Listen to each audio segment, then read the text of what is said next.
tick off milestones?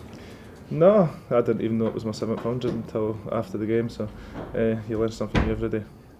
As an athlete, you joke there about the fact that you have to keep yourself in shape as you get a bit older, but as an athlete, how do you feel at the moment, especially since you gave up international football? Do you still feel you can keep going for a few more years yet? Yeah, I'm enjoying playing football. Feels probably as fit as I have done for a long while.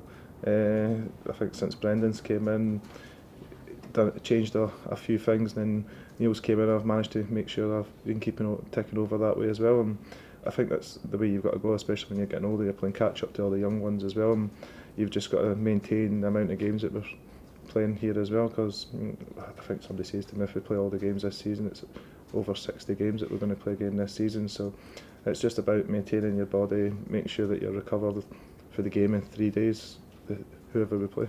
In terms of where we're at the moment, obviously it's a game every 3 days at the moment. The team has hit the ground running after the break. How much, if anything, do you value the cushion that you've built up since the break?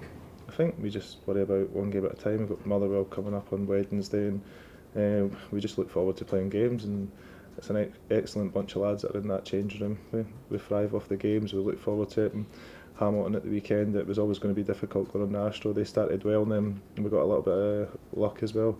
But sometimes you need that in football. But that quality as well from Hudson with the free kick and just to start us off. So it's all about us just making sure that we keep going, we keep setting the mark, and we keep pushing it as far as we possibly can.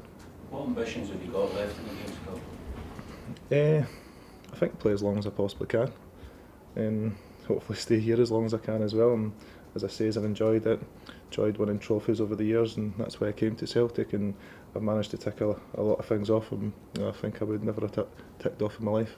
Do you think you're going to be a player coach, or will it be a transition from a player to a coach? Yeah, I think that becomes a bit too hard. You've got to juggle the changing room with juggling upstairs as well, and I think that it takes away from your game, because you're always thinking pretty much, what am I going to do this? What's the lads thinking? Where am I going to be this afternoon? Am I staying in the building until later on? I'm probably not getting the rest and the recovery that you want. So I think you've got to either go one way or the other, continue playing as long as you can, and then hopefully one day you can go into upstairs and help out as well.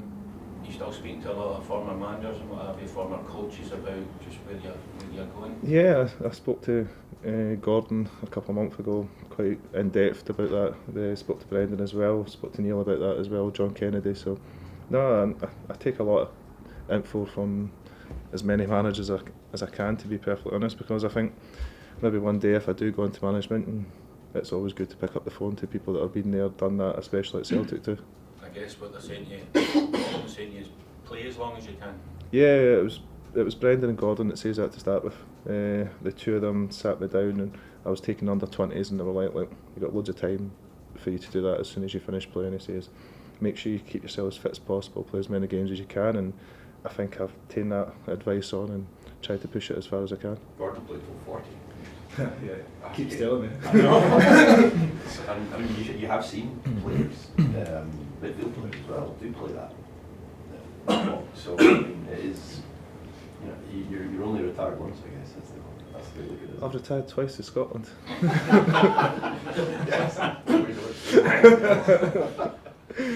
Yeah, Gordon says that, and he also has 2 bananas a day that he told James Forrest once, and James is still doing that every day in life. So if that is, I don't think I'll be making 40. But no, I think it's just to go as long as I possibly can. It's difficult when you maybe miss out so many games and come back in, but as I'm playing now, as I'm enjoying it, I've just got to keep playing with a smile on my face and enjoying every single moment of it. I suppose with that sort of experience, does a responsibility come of when someone like Ismail Sorrow, who comes in, who is a similar player in terms of position, that you feel you can put an arm around him and help him out at the club? Yeah, I think the main thing for me is to try and help everyone out, to try and bed everybody in as quick as they possibly can. So the quicker we bed players in, the better the squad is, the better it is for everyone in the dressing room as well, and that he gets up to speed. And the managers and the coaches have been speaking to him about position and sense, about where he's going to play, how he's going to play, and he's been watching the lads quite in depth as well. So no, it's been good to get new bodies in as well. It always freshens the faces up in the squad, and it puts a lot of competition in the places where it should be in a squad. Is it good in terms of, not only has competition for places, but you and Callum and those sort of roles play a lot of games. It might take the sort of onus off you a wee bit that you've got someone else in there that can come in and play that role.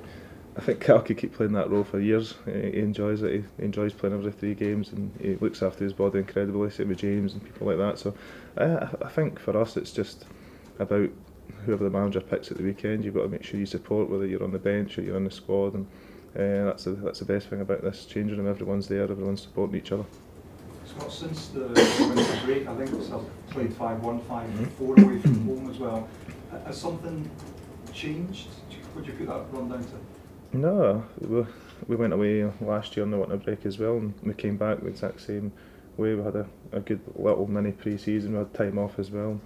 We worked on a few things, working 3-5-2, working 4-4-2 diamond as well. So we've went away, worked on different formations, different styles, and the manager and his backroom staff had a lot of input, especially with the week off. They've managed to sit down, organise things, and Dubai's always been a good place for us, so here's hoping it continues to go that way. Was anything in particular said in the wake of the Rangers defeat? No, we just go and do what we do every time we go to Dubai. Work hard, train hard, and then come back and hopefully hit the ground running. That tactical flexibility you've got, do you think that you've perhaps got more options than your rivals in terms of the fact that you can change the formation so fluidly? You can play I think we just worry about ourselves, and about how we are going to play, and we worry about who we're going to play at the weekend, and the manager and the players work on the style, the way that we're going to set up, how we're going to press, how we're going to play against teams. So I think that just depends on who we're playing at the weekend or during the week. You have a very heavy schedule of fixtures at the moment. Would you rather the fixtures were less and you didn't have a winter break, or would you rather keep the winter break there? I'd rather keep the winter break. I think the lads enjoy the time off. We get 5-6 days off to go chill, then you get the week training, and it's good because it kind of breaks it up a little bit as well, lets the pitches kind of get back a little bit of grass on them as well, and then we go again. But the lads don't mind the games Saturday, Wednesday or Thursday, Sunday, whatever it is, and I think if you asked everyone in the dressing room, you'd rather be playing than training all the time. Scott, you talk about the tactical flexibility you have. Do you have any preference what formation you play?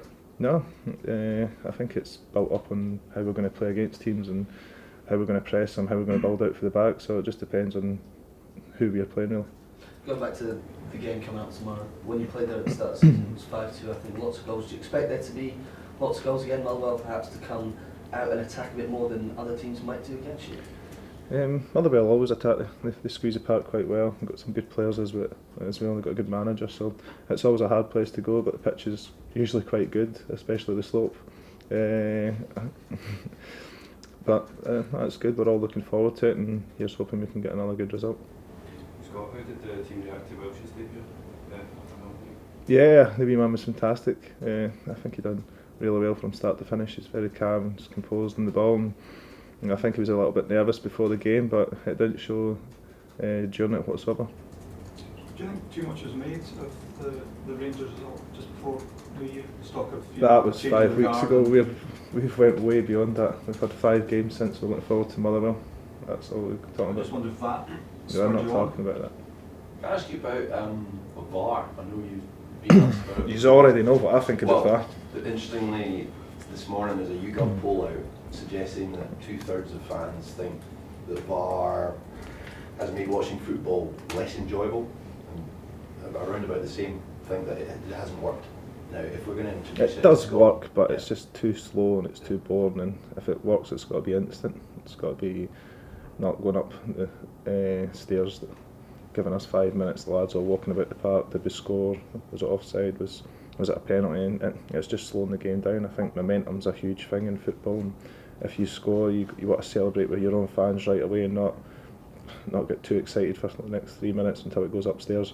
And then when you do score, you want to go and get the ball back and play as quick as you can. So I think that's the thing that it's taken away from football. You're about potentially 2 or 3 weeks away from using it in the Europa League. So will you have a chat as a team about? Yeah, we'll not celebrate the goals. I think it's just it's different. It takes a lot of time for people to get used to as well, and I know it's getting decisions inch perfect, but football's not always supposed to be inch perfect. Would you be in favour of something like the tennis system where you challenge, maybe one challenge in each half? Yeah, it's maybe something that you can think of, but it's not for me to say. What did you make of the incident with Lee Griffiths at the weekend with the hand? Yeah. That you might. Oh, that one I'm off to.